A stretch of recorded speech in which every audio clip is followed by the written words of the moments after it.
Théâtre de la Reine a été inauguré en 1780 après 2 ans de travaux et ça vient d'un souhait de Marie-Antoinette d'avoir à Trianon un théâtre non plus portatif ou provisoire, hein. Elle a préféré au bout d'un moment avoir un théâtre, je dirais, en dur, fixe, qui puisse lui permettre d'assister à des spectacles ou parfois de jouer la comédie de façon plus pratique. Alors ce théâtre est au cœur du domaine du Petit Trianon, hein. Il est à quelques pas du château du Petit Trianon, dans le jardin français. Lorsqu'on visite un peu rapidement les jardins, on passe parfois juste à côté sans le remarquer, parce que c'est un bâtiment extrêmement simple. Il y a juste une petite entrée avec 2 colonnes qui est là simplement pour montrer qu'il y a quelque chose de particulier à l'intérieur. Ce qui frappe tout de suite quand on rentre dans la salle, ce sont les dimensions. C'est une salle qui quand même peut abriter 250 personnes, donc qui est tout à fait respectable et surtout qui est pourvue d'une scène de très grande dimension. Alors, la salle est agencée avec 3 niveaux, hein. Il y a un niveau du parterre, hein, sur lequel je suis actuellement. Il y a un balcon au-dessus et encore au-dessus, il y a tout un étage de loges grillées, hein, c'est-à-dire ces œils de bœuf là qui sont grillagés, mais qui cachent des loges desquelles on voit assez bien malgré tout. Et il y a tout un décor assez intéressant d'enfants tenant des guirlandes, hein, qui vont ceinturer la salle. Et puis surtout au centre, 2 figures féminines qui encadrent le chiffre, c'est-à-dire les initiales de la reine Marie-Antoinette. Alors Marie-Antoinette, quand elle fait construire ce théâtre, elle ne fait pas construire un théâtre simplement pour jouer la comédie, ça serait absurde de le dire. Quand on regarde exactement le nombre de représentations qu'il y a eu entre 1780, date de son inauguration, et 1785, date après laquelle Marie-Antoinette n'utilise plus le théâtre, on s'aperçoit que Marie-Antoinette est davantage spectatrice dans la salle plutôt que comédienne sur la scène. À la Révolution, il subit le sort du château de Versailles, c'est-à-dire que le théâtre est fermé. Napoléon fait faire quelques travaux, hein, pour le remettre en état, tout simplement pour qu'on puisse venir y jouer la comédie de temps en temps, qui permettent quand même malgré tout au théâtre de retrouver, je dirais pas un second souffle, mais enfin d'être sauvé.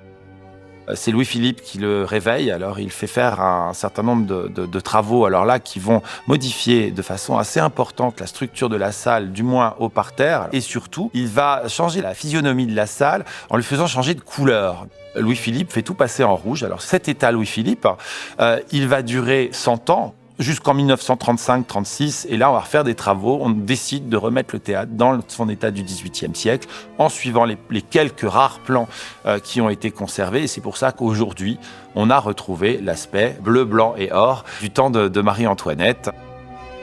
La richesse de ce théâtre ne s'arrête pas à la salle. Ce qu'il y a derrière le rideau est tout aussi intéressant et même, je dirais, exceptionnel.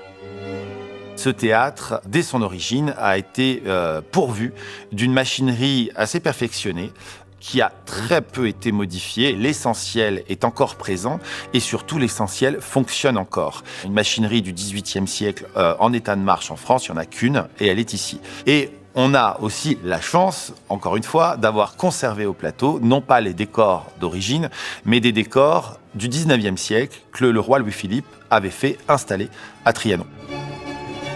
On a un tableau qui représente une forêt, on a un tableau qui représente un intérieur rustique, on a aussi récupéré, ça après de longues tribulations, un décor absolument exceptionnel qui date de 1754, c'est-à-dire inouï d'avoir pu conserver un décor comme ça.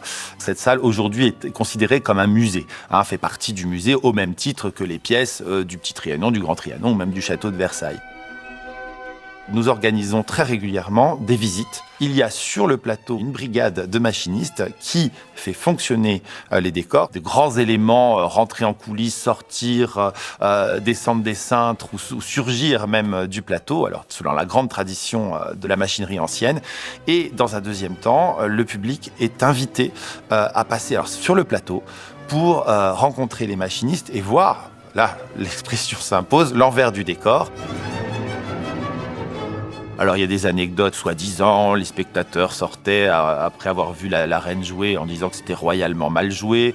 Il y a une anecdote totalement fantaisiste, comme quoi Louis XVI, caché au fond d'une baignoire, aurait sifflé sa propre épouse sur la scène. Je crois qu'une des scènes les plus surprenantes, c'est finalement la dernière fois que le théâtre sert.